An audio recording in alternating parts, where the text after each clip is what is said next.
According to China हम सब actually Chinese हैं। वो तो गलती से हम अपने आप को इंडियन बोल देते हैं, बांग्लादेशी बोल देते हैं, एक्चुअली हम सब चाइनीज हैं। अच्छा, Chinese believe this nonsense also. एक बार अमेरिका गए, अलग अलग कपड़ों में अलग अलग जगह फोटो खिंचवा ली और लोगों को झूठ बोल दिया कि जी हम तो 5 बार जा चुके हैं, 5 का पैसा। तो दोस्तों, पाकिस्तान 30 साल दुनिया से पीछे जा चुका है। पाकिस्तान की मतलब कि क्राइसिस जो पाकिस्तान में चल रहे हैं, या पाकिस्तान की इकोनॉमी का जो बेड़ा गर्क हुआ है, उसको देखते हुए पाकिस्तान दुनिया से 30 साल पीछे जा चुका है। तो पाकिस्तान को इस सिचुएशन से निकलने के लिए अब कितने साल लगते हैं वो मेजर गोरवारिया बताएंगे इस वीडियो में। तो मेजर गोरवारिया की लेटेस्ट वीडियो है, इसके ऊपर रिएक्शन देते हैं। उससे पहले चैनल कर लें सब्सक्राइब, बेल आइकन को प्रेस कर लें ताकि आपको हर वीडियो का नोटिफिकेशन मिल जाया करे। मेरा नाम है अबूजर गिल और आप देख रहे हैं अबूजर रिएक्शन, पाकिस्तानी रिएक्शन। तो चलिए वीडियो को स्टार्ट करते हैं, देखते हैं और लास्ट पर अपना रिएक्शन देंगे। स्टार्ट। जय हिंद दोस्तों, मैं हूं मेजर गोरवारिया और आप देख रहे हैं द चाणक्य डायलॉग्स। इस वीडियो को लाइक करिए, हमारे चैनल को सब्सक्राइब करिए और बेल आइकन दबाना बिल्कुल मत भूलिएगा। मेजर गोरवारिया की चैनल को सब्सक्राइब कर लें और भारत ने इस वीडियो का लिंक जो है एक काम कर दिया जिससे चीन को बड़ी मिर्ची लगेगी। भारत ने यह काम करा है दोस्तों कि 3.9 बिलियन, लगभग 4 अरब का, 4 बिलियन का, लगभग 3.9 बिलियन का एक हाइड्रो पावर प्रोजेक्ट चाइना के बिल्कुल ठीक बॉर्डर पे अरुणाचल प्रदेश में इसका गो हेड दे दिया। ये जो जगह है, दिस इज, ये लिखा है the 2880 megawatt Dibang hydropower project is being built in the lower Dibang Valley district of Arunachal Pradesh on the Dibang river। तो Dibang river है, लोअर दिबांग वैली डिस्ट्रिक्ट है अरुणाचल प्रदेश की, जो कि बॉर्डर के पास है, और वहां पे भारत ने बोल दिया डैम बनाओ। अच्छा, ये चाइना के लिए क्यों परेशानी का सबब है? क्योंकि चाइना तो कहता है अरुणाचल भी हमारा है, लद्दाख भी हमारा है, तमिलनाडु भी हमारा है, अंडमान और निकोबार भी हमारा है, राजस्थान, पता नहीं क्या क्या इन चीनियों ने मतलब कि सारा भारत के ऊपर ही कब्जा, हर चीज पे, मतलब चाइना ने हर चीज पे, चाइना को, रशिया को कहता है व्लादिवोस्टॉक हमारा है, मंगोलिया को कहता है कि मंगोलिया हमारा है, सब कुछ चाइना का है। हम सब एक्चुअली अकॉर्डिंग टू चाइना हम सब एक्चुअली चाइनीज हैं। वो तो गलती से हम अपने आप को इंडियन बोल देते हैं, तो हम चाइनीज बोलते हैं, हम सब चाइनीज। अच्छा, Chinese believe this nonsense also. Anyway, coming back to the point, ये जो प्रोजेक्ट है ये शुरू कर दिया इंडिया ने, और इंडिया ने इसका अप्रूवल दे दिया। इस प्रोजेक्ट से 2880 मेगावाट बिजली पैदा होगी, और ये वाटर के लिए बहुत जरूरी है, पानी के लिए। India on Tuesday approved its largest ever hydro power project, Dibang multipurpose project in the mountainous northeastern region bordering China in a move to build renewable generation to meet rising power demand. The project will be developed by National Hydroelectric Power Corporation NHPC Limited. ये Bloomberg की report है। अच्छा, अब the projects primary objective, ये ध्यान से सुनिएगा दोस्तों, project's primary objective is to serve flood control and is based on storage. Once built, the 278 meter tall dam will be India's tallest. The government of Arunachal Pradesh will receive 1346.76 MU और 12% of the project's cost after completion। यानी कि state जो है अरुणाचल, उसका भी ध्यान रखा गया है और बाकी लोगों का भी ध्यान रखा गया है। चाइनीज इससे बहुत खफा होंगे। अरुणाचल प्रदेश में भैया हमारा कोई मंत्री चला जाए, प्रधानमंत्री चला जाए, राष्ट्रपति चला जाए, तो चाइनीज वहां से प्रोटेस्ट करते हैं, क्यों आ गए, क्यों आ गए, हमारी जमीन है। मैं आपको बता रहा हूं, ये ऐसे पागल लोग हैं, वहां पे भी प्रोटेस्ट करते हैं। ठीक है, यहां पे तो पूरा डैम बन रहा है, और इंडियाज हाईएस्ट या लार्जेस्ट जो भी है वो डैम वहां पे बिल्कुल चाइना की नाक के नीचे। चाइना में छोटे छोटे ब्रिज बना दिए हमने, फिंगर 4, फिंगर 5, फिंगर 6 के पार, LAC के पार हमने ये ब्रिज बना दिया, ये गांव बसा दिया, ये छोटे से 50 चाइनीज वहां पे चीनी मिनी चाऊ चाऊ कर रहे हैं, चाउमीन खा रहे हैं, वो बसा दिए। ये चाइना ऐसी छिछोरी हरकत है। इंडिया ने बोला सीधा लो, $4 अरब के लगभग का डैम लो, अब बताओ और क्या करना है। इस डैम से क्या होगा कि वहां पे हजारों लाखों लोगों का रोजगार लगेगा। पहली चीज, वहां पे लोग आके बसेंगे, जाहिर सी बात है, जाहिर सी बात है, वहां पे आसपास आके लोग बसेंगे, फिर वहां पे और भी डेवलपमेंट होगी, और ये बिल्कुल चाइना के नाक के नीचे होगी, लाइन ऑफ एक्चुअल कंट्रोल से ज्यादा दूर नहीं है ये जगह। तो चाइनीज इससे दुखी होंगे, और मुझे लगता है कि इससे बिजली उत्पन्न हो ना हो, इससे फ्लड कंट्रोल हो ना हो, वाटर रिटेंशन या वाटर का जो कहते हैं बेसिन बनेगा, रिजर्वॉयर, वो बने ना बने, लेकिन मोदी जी आपने जो चीन को हल्का सा पोक कराया ना, उसके लिए सैल्यूट सर, मजा आ गया बॉस, गुड। अच्छा, एक और चीज है जिससे चीन दुखी होगा। चीन का दुख से आज का हम वीडियो का आगाज कर रहे हैं, शुरुआत कर रहे हैं। चीन के दुख, इसका नाम ही हो जाना चाहिए ऑफिशियल, चीन के दुख या चीन के आंसू। India Japan step up military partnership amid China's belligerence. ये इकोनॉमिक टाइम्स की खबर है। Expanding defence outreach in the Indo Pacific region among China's belligerence, India will hold simultaneous joint army to army and joint military transport exercises this week with Japan. While the fourth edition of joint military exercise ex Dharma Guardian is being conducted at Camp Imazu in Shiga province of Japan from February 17th to March 2. यानी कि आज मार्च 1 है, कल ये exercise खत्म हो जाएगी मार्च 2, ये 17 फरवरी को शुरू हो गई थी. The self defense will conduct joint transport exercise Shinyu Maitri 23 with Indian Air Force on March 1 to 2. यानी कि आज और कल एक आर्मी की एक्सरसाइज है, एक एयरफोर्स की एक्सरसाइज, और एयरफोर्स की एक्सरसाइज थोड़ी सी स्ट्रेटेजिक है इन नेचर. कैसे? एक तो देखिए इंडियन आर्म फोर्सेस जापान जा रही है, वहां पे ट्रेन कर रही हैं. ये सिग्नलिंग होती है, मैं आपको बता रहा हूं. देखिए एक तो है कि ठीक है दोस्ती है, ये सब है, ये सिग्नलिंग है. ये सिग्नलिंग क्या है? देखिए इंडिया क्या कह रहा है, जापान क्या कह रहा है. हम लोग ये कह रहे हैं कि जी आपस में हम ट्रेनिंग कर रहे हैं कि हमारा तालमेल बढ़ जाए, हम एक दूसरे को पहचानें और जॉइंटली थ्रेट्स को फेस करें. ये एक आइडिया हो सकता है भारत और जापान का. चीन इसको कैसे देख रहा है? ये एनालिसिस है ना, किसी का कुछ भी एनालिसिस, मेरा कुछ हो सकता है एनालिसिस जो कि सच्चाई से हो सकता है परे हो, पर वो मेरा एनालिसिस है. आपका सच्चाई के साथ हो सकता है, वो आपका एनालिसिस है. चीन इस तरीके से भी सोच सकता है. मैं ये नहीं कह रहा चीन सोच रहा है, चीन ऐसा सोच भी सकता है कि भाई अगर हम जापान पे अटैक करेंगे तो यहां पे इंडियन आर्मी साथ में जापानियों को लड़ेगी. चीन के दिमाग में ये बात भी चल सकती है, राइट. अब जो ट्रांसपोर्ट एक्सरसाइज है क्या है? बेसिकली लॉजिस्टिक्स की एक्सरसाइजेस होती हैं, राइट. आप कितने समय पे कितने पैराट्रूपर्स वहां पे भेज सकते हैं, कितना आप लॉजिस्टिक्स, कितना सप्लाई. लॉजिस्टिक्स जो है ना, that is the heart of every battle. ये जो काफी यंगस्टर्स हैं जो अपने डीपी पे बलिदान का बैज बनाते हैं ना, अच्छी बात है कि you are fans of special forces, अच्छी बात है. एलीट ऑफ द एलीट है इंडियन आर्मी के. लेकिन मैं आपको बात बताऊं, मैं इन्फेंट्री का हूं, चाहे मैं इन्फेंट्री का हूं, राइट, चाहे कोई स्पेशल फोर्सेस का है, चाहे आर्मर्ड कोर का है, चाहे आर्टिलरी का है, किसी मर्जी का हो, बिना लॉजिस्टिक्स के ना कोई नहीं लड़ सकता. बिना लॉजिस्टिक्स के you can not fight for more than 24 hours. आप 24 आवर्स भी, आजकल की लड़ाई में तो 24 आवर्स बहुत बड़ी बात है, आप नहीं लड़ सकते. आप धराशायी हो जाओगे without logistics. Logistics is the key. और ये जो चीज है ना, इसमें काफी बड़ी चीज है. ये ट्रांसपोर्ट की जब बात करी ना, it is also about building up logistics. लड़ाई में हम सप्लाई कैसे करेंगे अपने सोल्जर्स को. एम्युनिशन का सप्लाई होता है, फूड का होता है, आपके लोगों को चोट लगती है या अनफॉर्चुनेटली डेथ हो जाती है किसी की, हजार चीजें. ये तो मैंने एक दो चीजें बताई हैं, हजार चीजें लॉजिस्टिक्स में. फ्यूल के बारे में, एम्युनिशन के बारे में, वेपन्स, डिग्रेडेशन ऑफ वेपन हो जाते हैं, वेपन में ब्रेकडाउन हो जाता है, नए वेपन्स भेजना, हजारों चीजें. देयर आर 1000 डिफरेंट सिनेरियोज जिसको ये लोग प्रैक्टिस करेंगे. अब आपको पता है कि जो चाइना है ना, चाइना जलील है. चाइना एकदम जलील है और उसके खिलाफ कुछ ना कुछ करना पड़ेगा. जब आपका दुश्मन ऐसा हो ना, तो जलील को जलील करने के लिए आपको कुछ ना कुछ करना पड़ेगा. अच्छा, जलील से याद आया, पाकिस्तान में क्या हो रहा है मैं आपको बताता हूं. ठीक है, पाकिस्तान को फिर डाउनग्रेड कर दिया. अच्छा, मूडीज ऑर्गेनाइजेशन है जिसने पिछली बार पाकिस्तान को CCC- दिया था ना, आपको याद होगा, हमने पिछले किसी वीडियो में कुछ समय पहले डिस्कस करा था CCC-. उसने अब, और मुझे नहीं पता था कि CCC- के भी नीचे एक चीज होती है. जो हमारे पाकिस्तानी भाई हैं वो एक लेवल और नीचे आ गए. वो आ गए हैं अब CAA3 पे. CAA3. Moody's Investor Service Tuesday slashed Pakistan's sovereign credit rating to CAA3 amid critical loan talks with the International Monetary Fund, arguing that the worsening liquidity situation was significantly raising default risks. अच्छा, इनका ख्वाजा आसिफ तो कहते हैं जी default कर गए, bankrupt हैं. अब ये पता नहीं कौन, अलग अलग लोग अलग अलग चीज कह रहे हैं. लेकिन मूडीज जो कि बड़ा एक कंजर्वेटिव किस्म की एजेंसी है, वो अगर उनके पास 100 रुपए होंगे तो कहेंगे नहीं साहब हमारे पास 85 हैं, उस टाइप के हैं मूडीज. Very very conservative. वो कहते हैं कि जी पाकिस्तान का बज गया ढोल, बीच बजरिया खुल गई पोल. The decision to downgrade the ratings is driven by Moody's assessment that Pakistan's increasingly fragile liquidity and external position significantly raises default risk to a level consistent with CAA3 rating. The downgrade to CAA3 from CAA1, अच्छा ये CAA1 था पहले.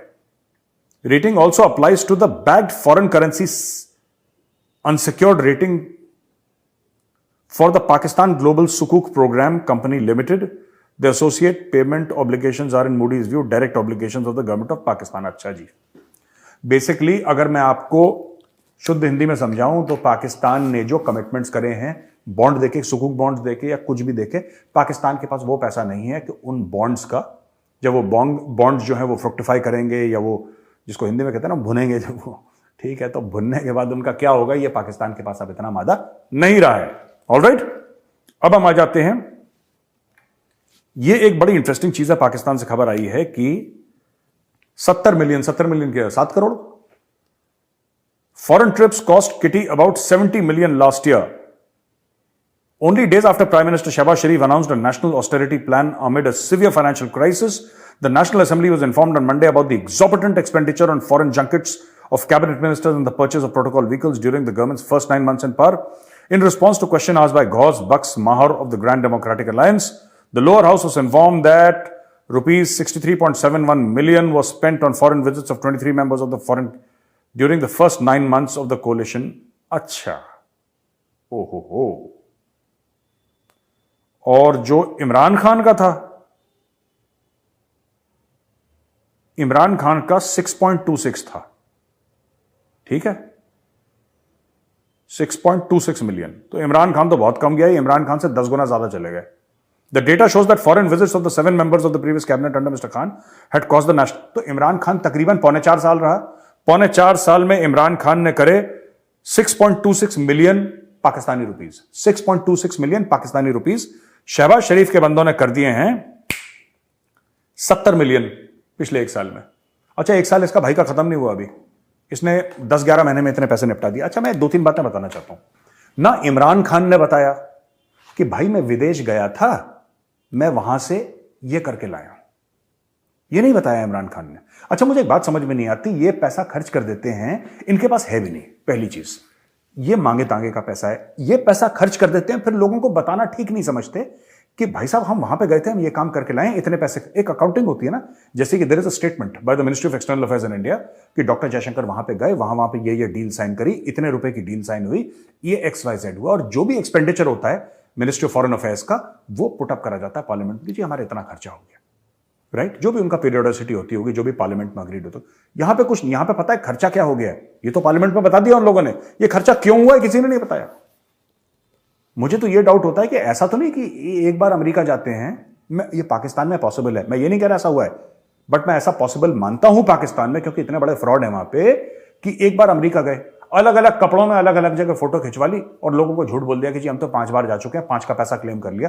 हो सकता है ये भी कर देंगे लोग, बड़े सुरते हैं ये, बड़े सुरते हैं। अब देखिए बिलावल, वो पाकिस्तान में रहता ही नहीं, चलो ठीक है, तुम्हारा नाम फॉरेन मिनिस्टर है, तुम्हारा पद का नाम फॉरेन मिनिस्टर है, तुम्हारा तो नाम बिलावल है, तुमने फॉरेन मिनिस्टर में और मिनिस्टर ऑफ फॉरेन अफेयर्स, तुमने उसमें वर्ड जो फॉरेन है ना, तुमने इतना सीरियसली ले लिया कि तुमने बोला मैं तो पाकिस्तानी हूं ही नहीं, मैं तो फॉरेनर हूं क्योंकि मिनिस्टर ऑफ फॉरेन अफेयर्स हूं। यार क्या बच्चों वाली बातें कर रहे हो? ओ भाई तू पाकिस्तानी है, पाकिस्तान में रहे, once in a while you can go outside, but कौम को वापस आके ये तो बताओगे कि तुमने किया क्या है, तुम कहीं गए थे, उसका रिजल्ट क्या निकला, जी इतने पैसे खर्च हुए, मैं उसका इतना करके लाया हूं। कोई अकाउंटेबिलिटी है आप लोगों की कि नहीं? ऐसे ही अय्याशी। आर्मी चीफ गया है 5-5 दिन यूके में, आर्मी चीफ पड़े हैं सरकारी खजाने के खर्चे पे, क्या लेकर आए इनके आर्मी चीफ? जो आर्मी चीफ इनके थे हैं पाकिस्तान के, जो करंट आर्मी चीफ हैं, ये जनाब गए 5 दिन के लिए यूके। मैं ये पूछना चाहता हूं चीफ साहब, ठीक है अब पाकिस्तानी गुस्सा हो जाएंगे कि हम मोहिबुल वतन हैं और हम फलाने हैं और तुमसे तो नहीं मांग रहे पैसा, तुम मुझसे नहीं मांग रहे, क्या तो मांगते मैं फिर नहीं देता तुम्हें, ठीक है। लेकिन मैं ये बात पूछना चाहता हूं कि तुम्हारा आर्मी चीफ 5 दिन के लिए बाहर गया, क्या करके आया?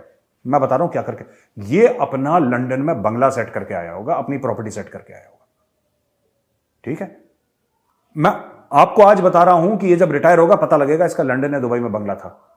आपने एक बात नोट करी है, जनरल बाजवा जब से रिटायर हुआ है, वो गाना सुना है आपने पुराना, आजकल पांव जमीन पर नहीं लगते मेरे, है ना, वो बड़ा मशहूर गाना, आई थिंक लता जी का गाना है, आजकल पांव जमीन पर नहीं लगते मेरे। इस भाई के पाकिस्तान में पांव नहीं लगते। ये जब से रिटायर हुआ है जनरल बाजवा, तब से कभी दुबई कभी लंदन या बाहर ही फिर रहा है, ये पाकिस्तान में मन ही नहीं लगता इसका। और जो उनका करंट आर्मी चीफ है, मैं बता रहा हूं 110% ये गया अपनी प्रॉपर्टी देगा। 5 दिन क्या करने गए थे यार? वहां पे रोज टीटीपी वाले ठोक रहे हैं इनको, रोज अटैक कर रहे हैं, इनके थानों पे अटैक हो रहे हैं, इनके पुलिस वालों पे लेवीज को मार रहे हैं, मस्जिदों में ब्लास्ट हो रहे हैं। कराची बीच जो which is the financial capital of Pakistan, Karachi जो है मैक्सिमम जीडीपी में पाकिस्तान की कंट्रीब्यूट करता है, whatever joke they tell is GDP, जो भी पाकिस्तान का चिल्लड़ भर जीडीपी है उसमें कराची का सबसे ज्यादा योगदान है, सबसे ज्यादा कंट्रीब्यूशन है।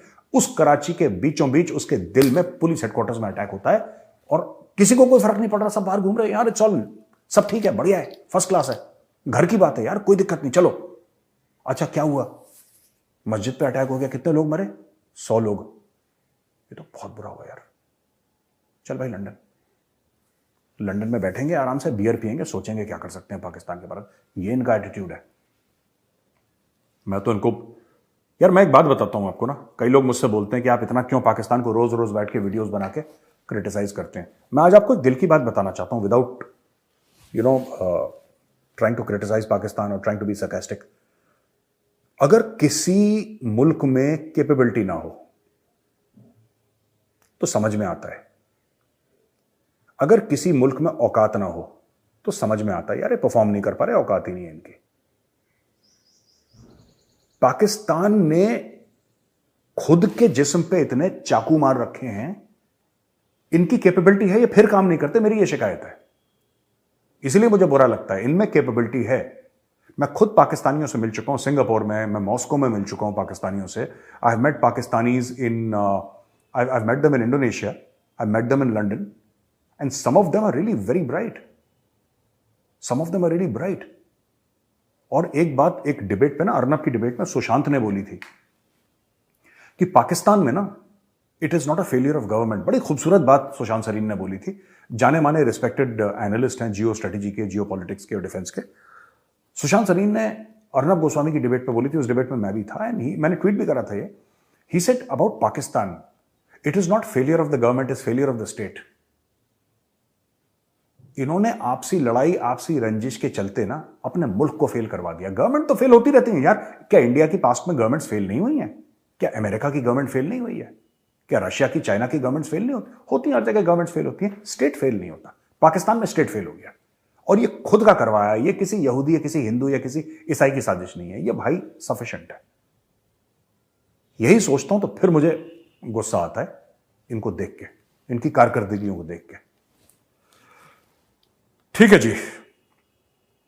डीएचएल जो है famous courier company, logistics company, नाम सुना होगा आपने। आई थिंक नोएडा में भी ब्रांचेस की, सेक्टर 18 कहां पे ब्रांच है, और दुनिया भर में है। हम तो अपनी बात कर सकते हैं जो हमने लोकल देखा है। Announced on Monday to suspend some of its operations partially in Pakistan due to restrictions on outbound remittances by the government. Basically क्या है कि अंदर माल आ रहा होगा, उसकी पेमेंट डॉलर में करनी है, तो मना कर दिया। पाकिस्तानी सरकार ने बोला कि भैया डॉलर तो है नहीं हमारे पास, तो बंद करो। अब इनकी सब्जियां बंद हो गई बाहर से आना, इनके आटा बंद हो गया, इनके मसाले बंद हो गए, इनकी फ्लाइट बंद हो रही है धीरे धीरे, इनकी जो कंपनियां हैं वो बंद हो गई। यानी कि anything which is related to foreign exchange that is shut down. DHL ने सस्पेंड कर दिया जो इंपोर्टेड वाला मामला था, ठीक है। और मैं आपको बता देता हूं कि इमरान खान के खिलाफ नॉन बेलेबल अरेस्ट वारंट है। अब पता नहीं कब इमरान खान को अरेस्ट करते हैं, नहीं करते हैं। एक मन में इनकी बात है कि इमरान खान को अगर अरेस्ट कर दोगे ना तो आग लग जाएगी पाकिस्तान में। ये थोड़ा सा इमरान खान ने भी यह हुआ अपने बारे में फैला रखा। अच्छा, काफी पाकिस्तानी मुझसे पूछते हैं कि लिखते हैं, डीएम करते हैं ट्विटर पे कि मेजर साहब आपको क्या लगता है, ठीक है, ये जो इमरान खान है इसने जेल भरो। अब जेल भरो, जो इमरान खान की जो पूरी मूवमेंट थी वो तो फेल हो गई, क्योंकि खुद पाकिस्तानी कहते हैं यार, वो उसके लीडर जो कहते हैं साहब इतनी बार जेल जा चुके हैं, अब मन नहीं है जेल जाने का। ये इमरान खान ने क्यों करा? क्योंकि देखिए, इमरान खान पहले सोच रहा था इलेक्शन हो जाए, इलेक्शन हुआ नहीं। ये वाली सरकार जो है शहबाज शरीफ की, ये इलेक्शन पोस्टपोन करती चली जा रही है। पता नहीं कब होगा, अगस्त में ही होगा जब होगा। अब हो सकता है अगस्त के बाद में भी हो, मुझे नहीं पता, आई कैन नॉट से कब होगा। लेकिन मैंने बहुत पहले बता दिया था कि जब इमरान खान चाह रहा था मई जून में कि इलेक्शन हो जाए, तब नहीं होगा। पूरा साल बीत गया, नया साल आ गया, आज हम मार्च पे खड़े हैं, इलेक्शन नहीं हुआ अभी तक, ठीक है ना। मुझे लगता है कि कुछ समय के बाद होगा, इलेक्शन जरूर होगा लेकिन कुछ समय के बाद होगा। इमरान खान रेलेवेंट बनना चाहता है। अब देखो, इमरान खान ने पहले बोला कि अमेरिका की साजिश है, फिर उसने बोला नहीं नहीं यार, वो तो मैं, तुम जानते हो ना मैं किस किस्म का बंदा हूं, मैं जोक वोक कर लेता हूं, ह्यूमरस बंदा हूं, मेरा सेंस ऑफ ह्यूमर है, मैंने ऐसे ही बोल दिया था, छोड़ो। फिर इमरान खान ने बोला अमेरिका मुझे मारना चाहता, फिर यार तुम जानते हो ना मैं जोक करता हूं, जानते हो मेरे मजाक करने की आदत, तुम सीरियसली ले लिया तुमने। ना ना, ऐसा कुछ भी नहीं है। एक्चुअली मुझे ना राणा सनाउल्लाह जो पाकिस्तान का होम मिनिस्टर है, मिनिस्टर ऑफ इंटीरियर बोलते हैं पाकिस्तान में, वो मुझे मारना चाहता है। वो नहीं यार, वो नहीं, मैं मजाक कर रहा था। मुझे जो मारना चाहते हैं वो फौज मारना चाहती है। ओ नहीं नहीं, फौज भी नहीं, मुझे ना कुछ नामालूम अफराद, अब इसको पता नहीं कौन मारना चाहता है और इतना नालायक है कि साल भर से ट्राई कर रहा है और अभी तक निपटा नहीं पाया। पर ये अपने टारगेट बदलता रहता है, कभी इसको कभी उसको। तो ये जो पूरी जेल भरो वाला मामला है ना, इसका कोई लॉजिक नहीं है, इसका कोई लॉजिक नहीं है इमरान खान का। इसका सिर्फ ये लॉजिक है कि कुछ ना कुछ ऐसे करते रहो कि पब्लिक के दिमाग में मामला फ्रेश रहे कि इमरान खान जिंदा है, इमरान खान जिंदा है, इमरान खान जिंदा है। ये डर के मारे घर से नहीं निकला। जब से इसको गोली भी नहीं पड़ी, श्रापनल पड़े हैं, जो टुकड़े होते हैं ना, इसकी कोई हड्डी वड्डी नहीं टूटी। पता नहीं क्यों झूठा मूठा प्लास्टर लगा के बैठा था इमरान खान, और इतना टाइम हो गया, पता नहीं कितने महीने हो गए इसको। यार मैं कह रहा हूं अब तो निकल जाओ, क्यों झूठ बोल रहे हो लोगों से, मैं चल नहीं पा रहा, चल, ये कुछ नहीं कर रहा। मैं बता रहा हूं, कल अगर सरकार इलेक्शन डिक्लेयर कर दे और बोले कि इलेक्शन है, ये भाई देखना 100 मीटर दौड़ेगा बेन जॉनसन की तरह। वो नहीं था ड्रग्स खा के जो दौड़ा था बेन जॉनसन, ये उसकी तरह दौड़ेगा इलेक्शन के लिए। लेकिन अभी ये अपनी जान से डर रहा है, तो बाकी लोगों को बोल रहा है तुम अपने बच्चे मरवाओ और तुम अपने बच्चों को जेल में भेजो, इनके बापों को जेल में भेजो, सब कुछ करो, मैं अपने घर के अंदर चुपचाप बैठा रहूंगा। ये नहीं निकल रहा डर के मारे, कोर्ट भी नहीं जाता डर के मारे, ये चुपचाप बैठा हुआ इमरान खान, चुपचाप। और बीच में जेल भरो, ये देखना 2-4 और फालतू की चीजें करेगा ये, हर महीने कुछ ना कुछ लॉन्च करेगा जब तक इलेक्शन नहीं होगा, क्योंकि वो पानी बॉयल होता रहना चाहिए ना। अगर पानी ठंडा हो गया तो लोग फिर कहीं और चले जाएंगे, people will go somewhere else. ये इमरान खान को, ये राजी नहीं है इससे इमरान खान। अच्छा जी, इसके अलावा लेवीज का एक बंदा मारा गया, कोहलू लैंडमाइन ब्लास्ट हो गई पाकिस्तान में। चमन एक बॉर्डर टाउन है जो उसके साथ अफगानिस्तान के लगता है, वहां पर लैंडमाइन में ये मारा गया है। और बाकी पाकिस्तान में आप जानते हैं क्या हो रहा है, हाल बुरा है, बम फूट रहे हैं, रुपए की बेइज्जती हो रही है। रुपए की पूरे पाकिस्तान की बेइज्जती हो रही है, लेकिन रुपए की खास बेइज्जती हो रही है रोज पर रोज। खाने पीने की चीजें नहीं है, लेकिन फिर भी 27 फरवरी को मैं देख रहा था और 28 को पाकिस्तानी पूरे जोश में थे। The T was fantastic, the T was fantastic. मैं सिर्फ एक पाकिस्तानियों को चीज पूछना चाहता हूं यार, मेरा सवाल है, आप प्लीज कमेंट्स में लिखना। आप हर फरवरी 27 को बोलते हो टी इज फैंटास्टिक, अब बात दिल पे हाथ रख के बोलना, ऊपर वाले को हाजिर नाजिर मानते हुए। पिछली बार टी पी कब थी तुमने, एक बात बताओ। इतनी महंगी हो गई है, 1500 से 2000 रुपए किलो चाय चल रही है तुम्हारी, दूध मिल नहीं रहा। उसके बारे में अलग से एक वीडियो बनाऊंगा मैं कि दूध क्यों नहीं मिल रहा। कहते हैं दूध का बहरान, दूध का बहरान। अबे गाय दूध देती है तो उसको तो खा जाते, तुम दूध कहां से मिलेगा तुम्हें? Use your brain. दूध मदर डेयरी से नहीं आता, दूध गाय से आता है। पाकिस्तानियों को लगता है दूध मदर डेयरी से आता है, दूध गाय से आता है। You are not suppose to eat the thing that gives the milk and then complain कि दूध का बहरान हो गया। You understand? You can't burn the bank and say, oh, my money is gone. Of course your money is gone because you burned the bank. Right? बाकी आपकी मर्जी है भाई, हम आपको रोक नहीं सकते। Anyway, अब आते हैं क्वेश्चन एंड आंसर्स पे दोस्तों। तरुण सारंगी साहब, good evening sir. Good evening Tarun ji. I have a question in mind. Please clarify if you feel worthwhile, if you feel worth answering. Of course, sir. Why not? Why not?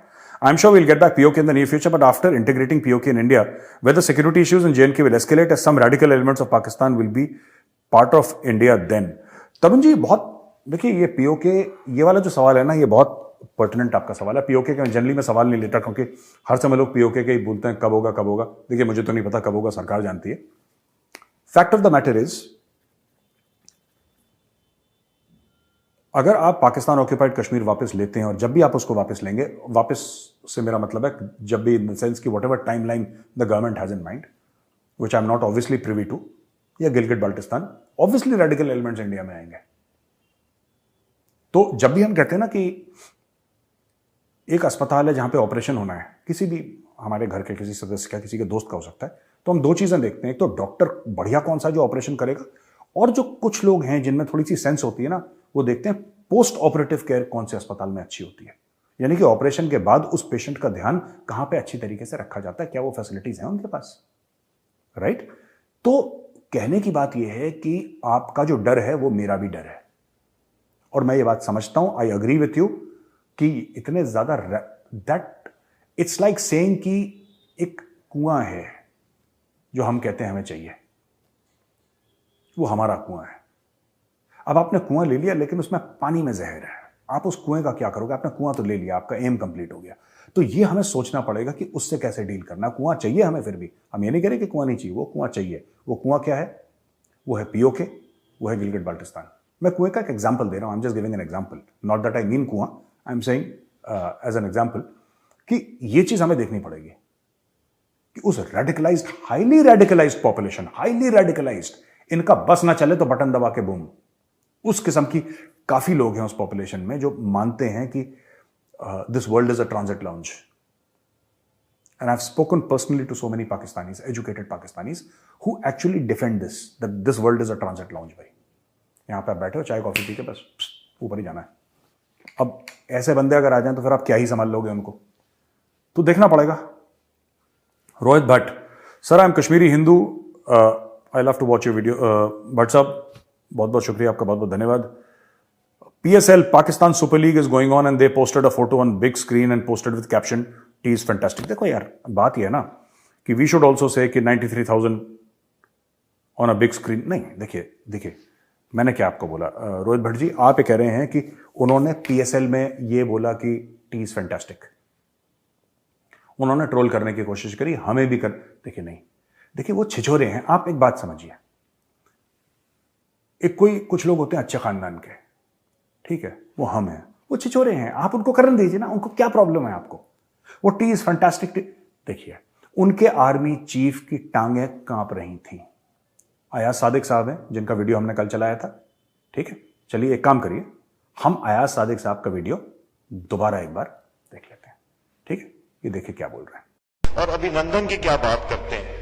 मुझे याद है शाह महमूद कुरैशी साहब उस meeting में थे जिसमें प्राइम मिनिस्टर साहब ने आने से इनकार कर दिया और चीफ ऑफ आर्मी स्टाफ तशरीफ लाए। पैर कांप रहे थे, पसीने माथे पे थे, और हमसे शाह महमूद साहब ने कहा, फॉरेन मिनिस्टर साहब ने, कि खुदा का वास्ता है अब इसको वापस जाने दें, क्योंकि 9 बजे रात को हिंदुस्तान पाकिस्तान पे अटैक कर रहा है। जनरल बाजवा की टांगें कांप रही थी, उसके माथे पे पसीना था, और शाह महमूद कुरैशी जो उनका फॉरेन मिनिस्टर था उसने बोला कि इसको छोड़ दो, अभिनंदन को जाने दो, क्योंकि 9 बजे इंडिया अटैक करने वाला है। यही बात हमने कल भी करी थी। तो इनको देखिए, पूरा मुल्क जो है ना, Pakistan is nothing but a very big meme. Pakistan अपने आप में एक मीम बन चुका है। It's no longer a country, it's a meme. हम तो डेली सवेरे यहां पे मजे लेते हैं, रिकॉर्ड करते हैं, दोपहर को रिकॉर्ड करते हैं, शाम को आप लोग 6 बजे मजे लेते हैं। किसका मजा लेते हैं आप हर रोज? चाणक्य डायलॉग्स आपको कौन सी चीज का मजा दिला रहा है? पाकिस्तान का तो मजा दिला रहा है, जो कंटेंट इतना मिलता है वहां से रोज। तो हमें कभी ये नहीं सोचना चाहिए यार उन्होंने T is fantastic, T is fantastic, वो करने दो उनको। उनके हाथ में सिर्फ वही है। वो कौम जिसका आर्मी चीफ पसीने से लथपथ हो जाए और उसके पैर कांपे, टांगे कांपे, और ये उनका मेंबर ऑफ पार्लियामेंट में खड़े होकर बोल रहा है on the floor of the house, on the floor of the national assembly, जिसको हम पार्लियामेंट बोलते हैं, they call it the national assembly, उसके फ्लोर पे खड़े होकर ये बोल रहा है कि आर्मी चीफ की टांगे कांप रही थी यार। वो ईमान तकवा जिहाद फी सबीलिल्लाह, वो सिपा सालार, वो गाजी, वो मोमिन, वो फलाना, वो ढिमका है जी, उसकी टांगे कांप रही थी, माथे पे पसीना था, और फॉरेन मिनिस्टर ये कहता है कि वापस कर दो इसको, अभिनंदन को, वरना 9 बजे इंडिया अटैक कर देगा, खुदा का वास्ता है तुम्हें, हैं? फिर तो कर, इनके बस का मीम है, क्यों पूरा मुल्क मीम बन चुका है।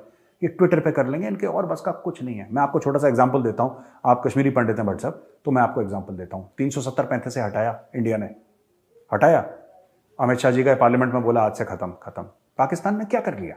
वो पाकिस्तान जो कश्मीर के लिए जीने मरने की कसमें खाता है, जिसकी फॉरेन पॉलिसी सिर्फ और सिर्फ कश्मीर है, राइट, जिसकी डोमेस्टिक पॉलिसी सिर्फ और सिर्फ कश्मीर है, जिसकी नेशनल सिक्योरिटी पॉलिसी सिर्फ और सिर्फ कश्मीर है, उस पाकिस्तान ने क्या करा? एक पैर पे खड़े हो गए, जुम्मे की नमाज के बाद सब लोग हॉर्न बजाएंगे। इसके अलावा पाकिस्तान ने, क्योंकि वो मुल्क जानता है, पाकिस्तानी जानते हैं, ठीक है, जो ग्राउंड पे है पाकिस्तानी रेडी चलाने वाला दुकानदार, ठीक है, उसको शायद इतनी बुद्धि तक ऊपर वालों को भी नहीं है, लेकिन यार इनको पता ही नहीं, इनके बस का कुछ नहीं है, ये कुछ नहीं कर सकते। ज्यादा से ज्यादा पता है क्या करेंगे? ज्यादा से ज्यादा, अगर बहुत, ये 25 करोड़ का मुल्क है जो अपने आप को एटमी ताकत कहता है कि नंबर 1 फौज है, नंबर 1 हमारी ISI है, ये मुल्क ज्यादा से ज्यादा क्या करेगा? 2 आतंकवादी जाके बोलेगा कि भारत में फट जा। इसके अलावा क्या कर सकते हैं ये? They don't have anything, so let them be happy. ये इनकी देखिए, गरीब की छोटी छोटी खुशियां होती हैं, जो बेकारी होता है उसकी छोटी छोटी खुशियां होती हैं। आज किसी ने चवन नहीं डाल दी, आज किसी ने अठन्नी डाल दी, ये इनकी खुशियां हैं यार। अगर इनको पीएसएल में टी इज फैंटास्टिक लगाना है, लगाने दो। भिखारियों की छोटी छोटी खुशियां, इसको दिल पे नहीं लेना। मैं तो कह रहा हूं रोज लगाओ, ये सिर्फ पीएसएल का वेट क्यों करते हो, रोज लगाओ, है जी। तो दोस्तों, आज आपने मेजर गोरवारिया की वीडियो देखी। इसमें सबसे पहले मैं लास्ट पर 2 क्वेश्चन थे उसके बारे में बात करूंगा कि कश्मीर को लेकर 2 क्वेश्चन थे। तो कमेंट्स को जो कमेंट आए थे मेजर गोरवारिया ने उनका रिस्पांस किया, तो उसके ऊपर मैं भी अपना कुछ पॉइंट ऑफ व्यू रखना चाहता हूं कि पीएसएल पाकिस्तान में हुआ और उस पीएसएल में टी वाज फंटेस्टिक वाला जो बैनर चलाया गया या एड चलाई गई, उसको लेकर एक क्वेश्चन था कि क्या ये सही है या ठीक है कि नहीं है। तो देखिए, अभी पाकिस्तान में पकड़ दकड़ हो रही है लोगों की।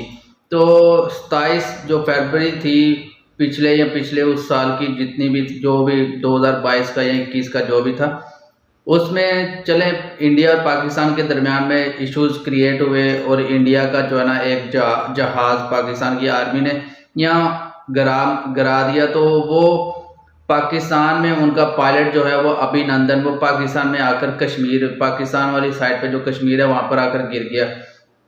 उसको मतलब कि सर्दी थी तो टी पिलाई गई और फिर उसका बाद में मजाक भी उड़ाया गया।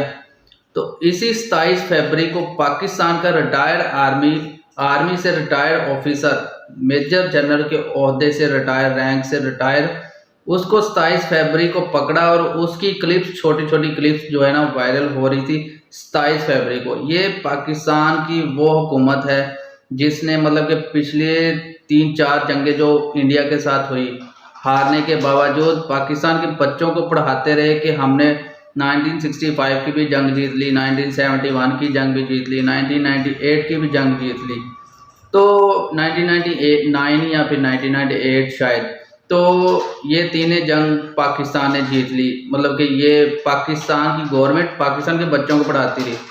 1965 में क्या हुआ वो आप सब जानते हैं। 1971 का मैं आपको बता देता हूँ कि उसमें पाकिस्तान टूट गया था। 1999 में वहाँ पर कारगिल में क्या हुआ ये भी आपको पता है। जो बच्चों को पढ़ाते रहे हिस्ट्री वो अलग है, जो रियलिटी है वो अलग है। और दूसरा जो क्वेश्चन था कि क्या कश्मीर को लेकर और गिलगित बल्तिस्तान को लेकर भारत की क्या स्ट्रैटेजी होगी, उसके बारे में मेजर गोरवारिया ने आपको रिस्पांस किया, मगर उसके ऊपर मेरा रिस्पांस भी है कि क्या इंडिया में कश्मीर जो है और पाकिस्तान में कश्मीर है, 75 ईयर्स से दोनों कंट्री की दोनों गवर्नमेंट दोनों कंट्री के लोगों को बेवकूफ़ बनाती आ रही है कि जब इंडिया के लोग इंडियंस किसी पॉलिटिशियंस या फिर किसी आर्मी से या बात करते हैं या पूछते हैं कि क्या हम पीओके ले सकेंगे, गिलगित बल्तिस्तान ले सकेंगे, तो वो आपको जैसे यहाँ पर हमें लाहौरी चूरन खिला दिया जाता है, ऐसे ही आपको भी एक लाहौरी चूरन या कोई भी कुछ भी कश्मीरी चूरन, पीओके जो है ना चूरन, वो खिला दिया जाता है कि पीओके चूरन आपको ऐसे खिला दिया जाता है। अगर दोनों कंट्रीज ने चाहती कि ये अगर इंडिया चाहता कि कश्मीर जो है पाकिस्तान के पास है वो इंडिया का हो, तो आज तक 75 ईयर्स में इंडिया वो कश्मीर हासिल कर चुका होता। और अगर पाकिस्तान की गवर्नमेंट या पाकिस्तान की वो आर्मी जो चाहती है कि इंडिया वाला कश्मीर पाकिस्तान का हो, वो 75 ईयर्स में ये मामला हल कर चुके होते हैं या छीन चुके हैं या जंग लग चुकी होती कश्मीर के ऊपर इंडिया पाकिस्तान के दरमियान में। मगर ये दोनों कंट्रीज़ की दोनों गवर्नमेंट, जहाँ तक मुझे समझ आती है या मेरा पॉइंट ऑफ व्यू या मेरी राय है कि दोनों कंट्रीज़ की दोनों गवर्नमेंट्स दोनों कंट्री के लोगों को बेवकूफ़ बनाती है कश्मीर के नाम के ऊपर। तो कश्मीर के नाम के ऊपर हम दोनों कंट्रीज़ के लोगों को बेवकूफ़ बनने की बजाय इसका सलूशन निकालना चाहिए। सलूशन क्या है वो मैं आपको थोड़ा सा अपना पॉइंट ऑफ व्यू इसके ऊपर दे देता हूँ कि दोनों कंट्री की फ़ौज को विड्रॉ करना चाहिए कश्मीर से, चाहे इंडिया वाला कश्मीर हो पाकिस्तान वाला कश्मीर हो, दोनों कंट्रीज़ की दोनों फ़ौज को विड्रॉ करना चाहिए और फिर उनको हक देना चाहिए कश्मीरियों को कि क्या वो इंडिया के साथ रहना चाहते हैं, क्या पाकिस्तान में रहना चाहते हैं, क्या वो आज़ाद कंट्री के हिसाब से लिहाज से रहना चाहते हैं। अगर वो अपनी कंट्री बनाकर रहना चाहते हैं तो वहाँ पर एक आप ट्रीटी साइन करें कि वहाँ पर इंडिया का भी फ्लैग लगेगा, कश्मीर का फ्लैग लगेगा, पाकिस्तान का भी फ्लैग लगेगा। वहाँ पर दोनों कंट्रीज़ के लोग जाएंगे, उनके मतलब के उनकी खुद की जो है ना आर्मी होगी, खुद उनकी फौज होगी, मतलब कि पुलिस होगी, सारा सिस्टम उनका खुद का होगा। मगर उनका वज़ीर आज़म सदर वो भी उनका खुद का होगा। टूरिज़्म वहाँ पर इंडियन भी जाएं, पाकिस्तानी भी जाएं, मगर पासपोर्ट के बगैर, या पासपोर्ट होना चाहिए, वीज़ा लगे बगैर के वो मतलब के जो दोनों लोगों को वो पे करना पड़ता है या इजाज़त लेनी पड़ती है, वो दोनों कंट्रीज़ के लोगों को वहाँ पर इजाज़त होगी, आए जाएं जैसे मर्जी। एक तो ये सलूशन हो सकता है। अगर ऐसे नहीं करना या पीसफुली सलूशन नहीं करना, तो एक ही सलूशन है, तो फिर दोनों कंट्रीज़ के लोग अपनी अपनी फ़ौज लेके आएँ, लड़ाई करें, झगड़े करें, और फिर जो जीत गया वो कश्मीर, वो अपने साथ कश्मीर को मिला लें। अगर तो पीसफुली नहीं चाहिए, तो फिर एक ही रास्ता है कि लड़ाई झगड़ा जंग के जो है ना दोनों तरफ तबाही होती है। जंग से कुछ भी आज तक कुछ भी सलूशन नहीं निकला। तो बेहतर हल जो है वो टेबल टॉक है, टेबल टॉक से ही हल होगा। दूसरा 3.9 बिलियन से जो है ना इंडिया ने एक डैम बनाया है हाइड्रो पावर। तो हाइड्रो पावर से अगर बिजली बनती है तो वो बहुत सस्ती, और वहाँ के अरुणाचल प्रदेश के लोगों को इतनी सस्ती बिजली मिलेगी कि उनकी इंडस्ट्री भी चलेगी, उनके लोगों को बिल कम आएगा। पहले भी इंडिया में बहुत ज़्यादा मतलब कि बिल जो है ना कम आते हैं, और इंडिया की इंडस्ट्री और हर चीज़ मतलब कि इतनी ज़बरदस्त चलती है। तो अब हाइड्रो पावर वहाँ पर पावर प्लांट बनाया है, तो इससे बिजली सस्ती होगी। अरुणाचल प्रदेश की गवर्नमेंट की जो है ना उसमें रिजर्व या इंडियन को उसकी अरुणाचल प्रदेश की जो गवर्नमेंट है उनको मतलब कि उनकी वेल्थ बढ़ेगी, तो वहाँ के लोगों को भी फ़ायदा होगा। और क्योंकि वो एक चाइना के साथ लगता है, तो चाइना जैसे मतलब कि कहता है कि अरुणाचल प्रदेश उसका, वो और उधर से मंगोलिया और पता नहीं किस किस कंट्री के ऊपर वो जो है ना अपना दावा करता है कि ये सारे चाइना के। अब चाइना को टैकल करने के लिए या चाइना को मतलब कि उसकी राह पर लगाने के लिए पाकिस्तान के लोगों को भी समझना पड़ेगा कि चाइना क्या फ़ायदा देखता है पाकिस्तान में, और चाइना दूसरी कंट्रीज़ में क्या फ़ायदा है। अभी देखें, अगर चाइना ने पाकिस्तान की मदद करनी होती तो पहले कर देता, मगर अब 700 बिलियन पाकिस्तान के लोगों को देकर पाकिस्तान के लोगों पर आसान तो किया है, मगर क्यों? क्योंकि उसने देखा अब कोई भी मदद नहीं कर रहा, वो अब 700 बिलियन पाकिस्तान को दिया है, और पाकिस्तान के लोग कहेंगे कि ये चाइना और पाकिस्तान आयरन ब्रदर है। आयरन ब्रदर के नाम के ऊपर चाइना पाकिस्तान को कैसे मतलब के दलदल में फेंक रहा है, कर्ज की दलदल में वो फेंक रहा है। महंगे कर्ज भी देता है, और फिर उस कर्ज का वो अपनी ही लेबर लगाता है, अपने इंजीनियर्स लगाता है, उनके इंजीनियर वही पैसा कमाकर फिर चाइना में ले जाते हैं। तो पाकिस्तान के लोगों को नहीं समझ आती, पाकिस्तान की गवर्नमेंट को समझ, पाकिस्तान की गवर्नमेंट को इसलिए समझ नहीं आती कि उनका तो कमीशन बन जाता है, मगर उसका कर्ज जो है वो पाकिस्तान का वो बच्चा भी उतारता है जो अभी तक दुनिया में भी नहीं आया। उसको ये नहीं पता होता कि उसने कहाँ पर वो पैदा हो रहा है, मगर उसके ऊपर जो कर्ज है वो फिक्स हो चुका होता है कि उसने इतना कर्ज देना है। तो हर पाकिस्तानी के ऊपर जो है ना कर्ज है, पता नहीं 3 से 4 लाख रुपया हर पाकिस्तान, अब तो 6-7 लाख रुपया हो चुका होगा जैसे डॉलर का रेट बढ़ा है।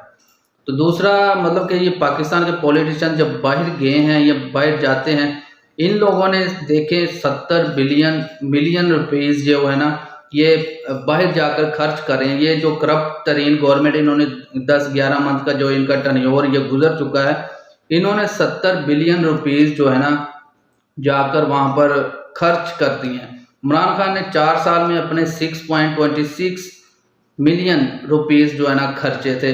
तो अब दोनों कंट्री मतलब कि दोनों हुकूमत में ये इमरान खान के ऊपर इल्ज़ाम लगता है कि वो उसकी वजह से जो है ना महंगाई आई, या जो भी, एक तो मतलब कि ये कोविड आ गया था उसकी वजह से, या फिर मतलब कि ये जो छोड़ के गए थे उसकी माशियत को वो। अब मूडीज़ पाकिस्तान को कह रहा है कि पाकिस्तान अपने 30 साल लोगों मतलब कि 30 साल दुनिया से पीछे जा चुका है। अब 30 साल पाकिस्तान पीछे जा चुका है, तो उसको 30 साल वो भी सफ़र करना पड़ेगा। अब फिर दुनिया के साथ मिलने के लिए 30 साल उसको, अभी पता नहीं पाकिस्तान के अंदर कैसे हालात होंगे, या फिर अब 10-15 साल तो पाकिस्तान में महंगाई नहीं जाएगी कहीं भी। महंगाई ऐसे ही रहेगी तो पाकिस्तान के लोगों को समझने के लिए मतलब कि ये पड़ेगा कि हमारे साथ क्या हुआ है पिछले 75 साल में कश्मीर के नाम के ऊपर, और कश्मीरियों के साथ हमने क्या किया। अभी रिसेंटली मैंने 2 वीडियोस बनाई हैं, आप उनको भी देखिएगा कि उसमें कश्मीर के LOC के ऊपर रहने वाले लोग क्या सोचते हैं। वो अभी उनसे मतलब कि एक मैंने बनाई है फूड के ऊपर और दूसरा LOC इंडिया और पाकिस्तान के दरमियान में LOC के ऊपर बैठकर लोग क्या बात कर रहे हैं। तो आपने वहाँ पर जो फ्रूट्स वेजिटेबल खाने पीने वाली अशियाज़ हैं उनको भी देखिएगा, उनके रेट्स भी देखिएगा, और फिर उन जो बेचने वालों के से जब पूछा गया ये कहाँ से आते हैं, उन्होंने कहा ये पाकिस्तान से आते हैं, पंजाब से आते हैं। उन्होंने ये नहीं बोला कि कश्मीर भी पाकिस्तान का हिस्सा है। मगर आप इससे अंदाज़ा लगा सकते हैं कि वहाँ के यहाँ के जो PO के लोग हैं वो क्या सोचते हैं कि अब इंडिया वाले कश्मीर को J&K जिसको कहते हैं जम्मू एंड कश्मीर, वहाँ के लोगों को भी देखना पड़ेगा कि पाकिस्तान में क्या मतलब कोई सिचुएशन चल रही है और इंडिया में क्या सिचुएशन है। क्या आप चाहते हैं कि आप इन हालात का सामना करें, या इंडिया में जो इतने इजी डेवलपमेंट्स हर तरह की चीज़ें आपको मुहैया की जा रही है, इतनी अच्छी सर्विस इंडियन गवर्नमेंट दे रही है, क्या वो लेना चाहते हैं, या फिर ये वाली महंगाई, या फिर ये मतलब कि इतनी जॉब्स भी नहीं है वहाँ के लोगों के लिए। और जैसे ही वो सर्दी आती है वो कहते हैं रोड्स भी बंद हो जाते हैं, और रोड्स को खोलने के लिए भी कोई फैसिलिटीज़ नहीं। तो दोनों कंट्रीज़ की दोनों कश्मीरी जो है ना अपना मतलब कि देखें कि कैसा आप, तो इसलिए मैं इंडिया के वाले कश्मीर के यूथ से कहता हूँ कि आप अपने फ्यूचर के बारे में सोचें, आप अपने मतलब कि अपनी फैमिली के बारे में सोचें, अपनी भाई बहन माँ और बाप के बारे में, उस बूढ़े बाप के बारे में सोचें। आप 20 से 25 साल 18 साल के लोग होते हैं, वो गलत रास्ते के ऊपर लग जाते हैं, मतलब कि आपको एक गलत रास्ता दिखाया जाता है कि हमने कश्मीर को आज़ाद करना है, ये वो। आप पढ़े लिखे नौजवान हैं, पढ़े लिखों को मतलब कि इतना तो सेंस होनी चाहिए कि हमें किस रास्ते के ऊपर कौन क्या मतलब कि चला रहा है।